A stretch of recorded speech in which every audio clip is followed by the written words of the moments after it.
মেয়েদের শিক্ষা ব্যবস্থা ইন্টারমিডিয়েট পর্যন্ত ফ্রি করেছিলেন। আমরা এবার অনার্স পর্যন্ত মেয়েদের শিক্ষা ব্যবস্থা ফ্রি করতে চাই। সকল সময় বিএনপি সরকারের অন্যতম অনেকগুলো পরিকল্পনা, অন্যতম একটি মূল পরিকল্পনা ছিল নারীর শিক্ষাকে প্রায়োরিটি দেওয়া। এবং আপনি নিশ্চয়ই জানেন বিএনপি বর্তমান সরকার নারী শিক্ষার পাশাপাশি নারীদের এম্পাওয়ারমেন্ট অর্থাৎ অর্থনৈতিক ভাবেও যাতে তারা শক্তিশালী হতে পারে, এম্পাওয়ার্ড হতে পারে, সেই জন্য ফ্যামিলি কার্ড চালু করেছে। এবং আমরা একই সাথে আরেকটি পরিকল্পনা যেটা গ্রহণ করেছি, যেটি বিএনপি সরকার দেশনেত্রী খালেদা জিয়া সরকার করেছিলেন, মেয়েদের শিক্ষা ব্যবস্থা ইন্টারমিডিয়েট পর্যন্ত ফ্রি করেছিলেন। আমরা এবার অনার্স পর্যন্ত মেয়েদের শিক্ষা ব্যবস্থা ফ্রি করতে চাই, ডিগ্রি বা অনার্স পর্যন্ত।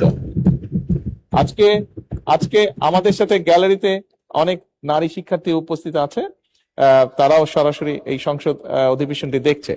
এবং শুধু তাই নয়, আমরা অনার্স পর্যন্ত যে নারীদের শিক্ষা ব্যবস্থা ফ্রি করব, তাদের মধ্যে যারা ভালো রেজাল্ট করবে তাদেরকে আমরা স্কলারশিপ দিতে চাই, এটাও আমরা করতে চাই।